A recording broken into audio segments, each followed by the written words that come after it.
Seguindo, Rosiane, tem aquela questão que você trouxe agora há pouco, audiências concentradas no sistema socioeducativo chegam a 16 estados, informação do CNJ, o Conselho Nacional de Justiça, não é isso?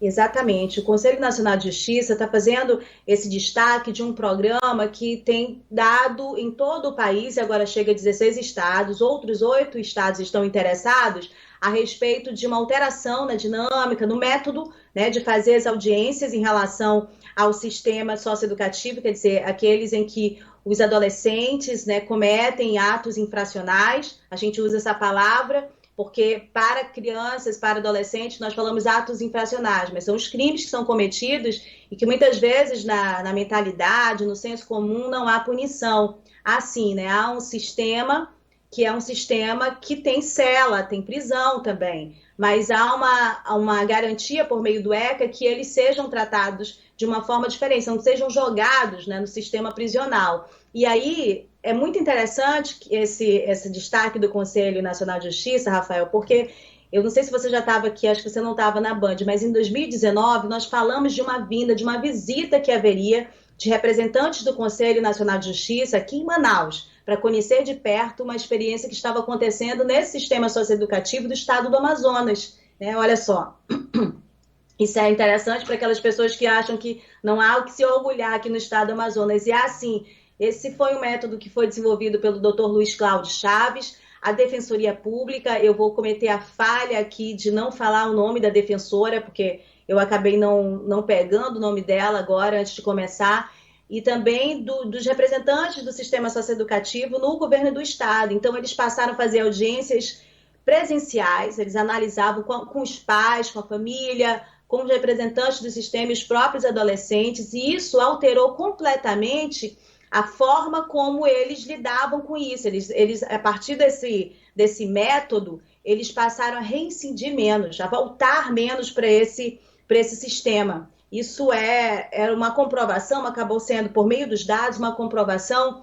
de que esse sistema socioeducativo ele tem uma capacidade muito maior de recuperar, de evitar que as pessoas reincidam em atos criminosos, em atos infracionais, no caso dos adolescentes. E sabe, é uma sentença final para genialidades, né, que pensam que a solução para todas essas questões é a diminuição da maioridade penal. Está comprovado por um método e por um exemplo que foi desenvolvido por pessoas muito competentes, comprometidas com os adolescentes aqui no estado do Amazonas, que é o que foi desenvolvido ali na Dagmar Feitosa, enfim, a partir do trabalho do Dr. Luiz Cláudio Chaves, da Defensoria Pública, e também desses organizadores, dessas pessoas que atuam à frente do sistema socioeducativo aqui no estado do Amazonas. Isso é muito importante, é uma daquelas coisas de dar orgulho, porque é um tema muito sensível. Eu estou no ar ainda? Sim, estamos aqui te acompanhando, falar sobre essa iniciativa bem legal, que é um registro muito bacana de fazer mesmo, porque é um exemplo aqui do Amazonas que é replicado, né, levado a outros estados. Isso, e aí eu vi quando aconteceu aquela coisa, primeiro ataque às escolas, foi um adolescente de 13 anos, aí uma genialidade aqui de mandato federal, botou na rede social dele que tinha que diminuir a maioridade penal. Eu penso que esse sujeito nunca leu nada sobre isso, ele não conhece o próprio estado, né? Não conhece, ele deveria conhecer. Todos deveriam conhecer esse método, porque ele é muito importante, ele dá um bom exemplo do estado do Amazonas e ele, mais uma vez, é uma sentença final para essa proposta de que vai resolver diminuindo a maioridade penal.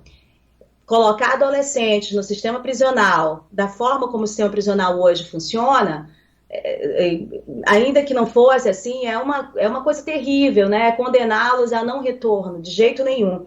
E alguns ajustes muito simples, não foram ajustes que requisitaram altos investimentos do governo, né? Foi uma iniciativa quase que individual dessas pessoas que trabalhavam e têm compromisso com os jovens. Então, eles conseguiram que essas pessoas, o índice deles era de 80%, Rafael, 80% não reincidiam e não voltavam ao sistema socioeducativo, e eles conseguem manter isso, e isso está se espalhando como método para vários outros estados. É essa a importância dessa notícia aí que eu devo registrar, que começou lá em 2019, com aquela visita do CNJ aqui no estado do Amazonas, e hoje está em vários estados e outros 8 estados interessados em aplicar este método.